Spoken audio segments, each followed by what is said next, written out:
फिर अगर अपन ये देखें इमेज फॉर्मेशन बाय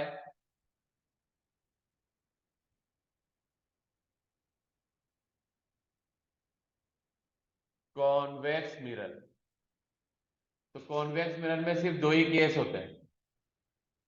पहला, अगर अपने पास जो ऑब्जेक्ट है वो कहाँ रखा है, इनफाइनाइट पर है, तो वापस वो इमेज जो है वो कहाँ मिलेगी, ये तो ऑब्जेक्ट है, इमेज हमें कहाँ मिलेगी, फोकस पर,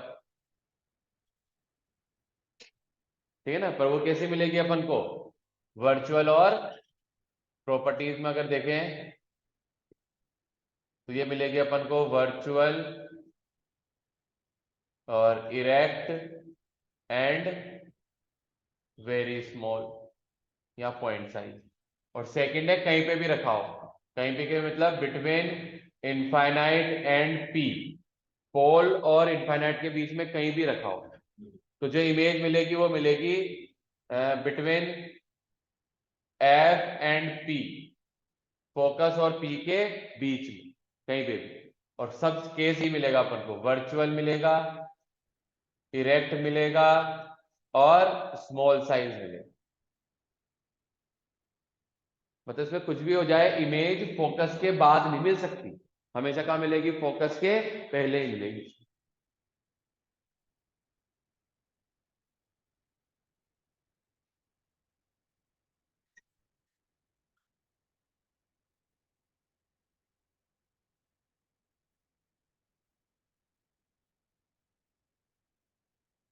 हमेशा फोकस के कहाँ मिलेगी अपन को, पहले ही मिलेगी।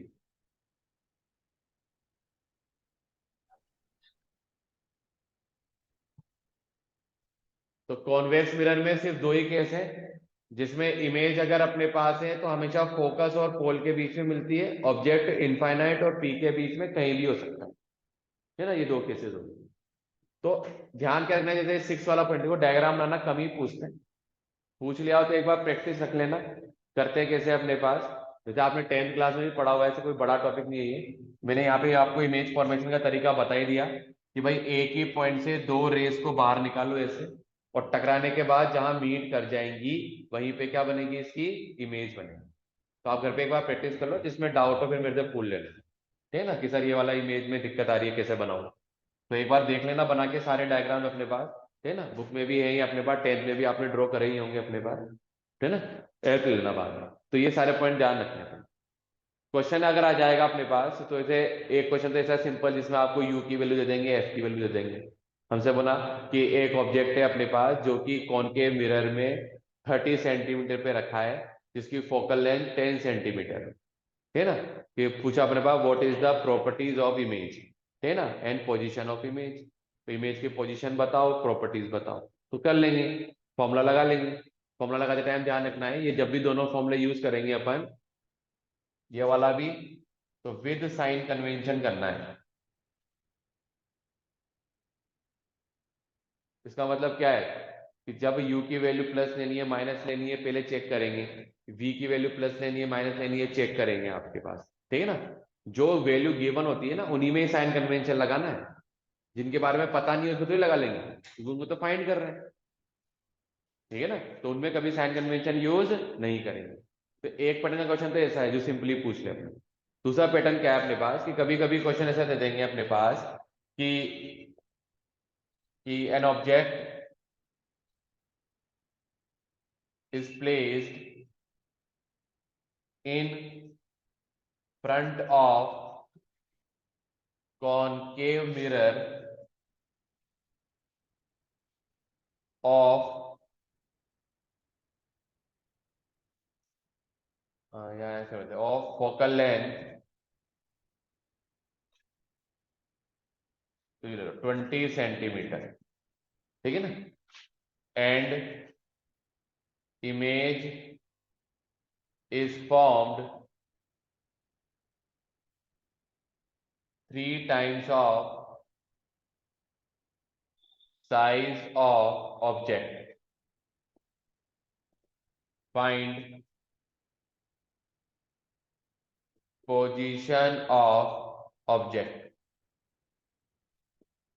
ऐसा क्वेश्चन दे दिया कि एक मिरर है अपने पास कॉनकेव, जिसकी फोकल लेंथ दे रखी है 20, हमें 3 टाइम्स इमेज मिली अपन को ऑब्जेक्ट के रेस्पेक्ट में, तो बताओ इमेज कहाँ रखी होगी। तो अभी इन केसेस में देखें तो हमें पता है भाई लार्ज इमेज तो 2 बार मिल रही है। एक बार तो मिल रही है जब सी और एफ के बीच में रखा हो, और एक बार तब मिल रही है जनरली जब बिटवीन एफ एंड पी रखा हो। इनफाइनाइट वाला छोड़ दो तो, क्योंकि इनफाइनाइट वाला तो कितना बड़ा बन रहा होगा, बहुत लार्ज। इनफाइनाइट की साइज जो है वो अपन कंसिडर नहीं कर सकते, बता ही नहीं सकते कि वो इनफाइनाइट पर है। तो हम साइज के अकॉर्डिंग देख सकते हैं, तो 6th वाला केस और 4th वाला केस, इसमें लार्ज इमेज मिल रही है। अगर मान लो क्वेश्चन में बोलता वर्चुअल एंड लार्ज, तो कौन से केस का सोल्व करते हैं, 6th वाला। और क्वेश्चन में से बोलता है रियल एंड लार्ज, तो 4th वाला। कुछ नहीं बोला तो दोनों करना पड़ेगा।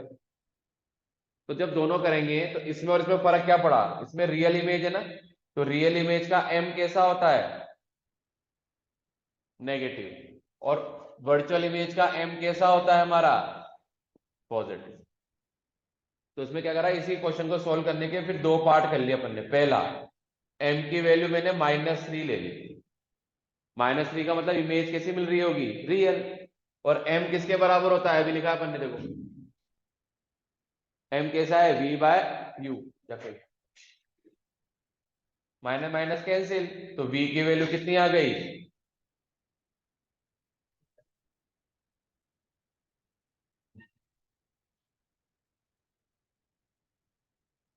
तो m की वैल्यू जो है अपने पास कितनी आ गई, 3u।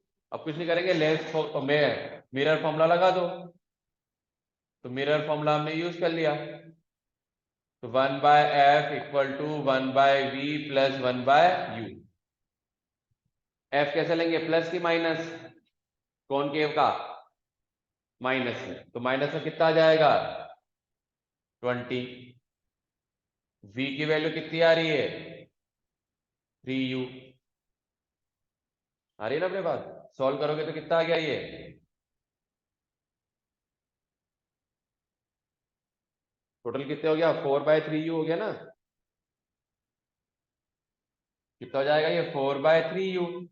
तो u की वैल्यू कितनी आ गई हमारे पास, इसको इधर ले जाओ, उसको ऊपर ले जाओ, तो माइनस का आ गया 20 × 4, 80/3 सेंटीमीटर। तो ये तो फर्स्ट का आंसर आ गया। बस सेकंड में क्या करेंगे, m की वैल्यू क्या ले लेंगे, -3 लिखी ना, आप क्या ले लेंगे, 3 -v/u। तो यहां से v की वैल्यू आ गई माइनस का 3u। सेम वही लेंस फॉर्मूला यूज कर लिया, 1/v प्लस 1/u। तो माइनस का 20 और यह आ जाएगा माइनस का 3u प्लस का u। सोल्व कर दो, माइनस का 1/20, एलसीएम ले लिया था अपन ने माइनस का 3u, या 3u ले लो एलसीएम। 3u एलसीएम आ गया तो यह आ जाएगा कितना, माइनस का 1 और प्लस का 3, तो हो जाएगा 2/3u। तो यहां से u की वैल्यू आ जाएगी माइनस का 40/3 सेंटीमीटर। तो u की 2 वैल्यूज है ऐसी जहां पर हमें 3 टाइम्स मैग्नीफाइड इमेज मिलेगी। तो ऐसा क्वेश्चन हो सकता है। तो एक बार मिरर मिरर कर लेना, है ना, ये रिफ्लेक्शन का पार्ट हो गया अपने। तो कल देख लेंगे अपन रिफ्रैक्शन। टाइम इंस्ट्रूमेंट में 5 दिन तो लगेंगे।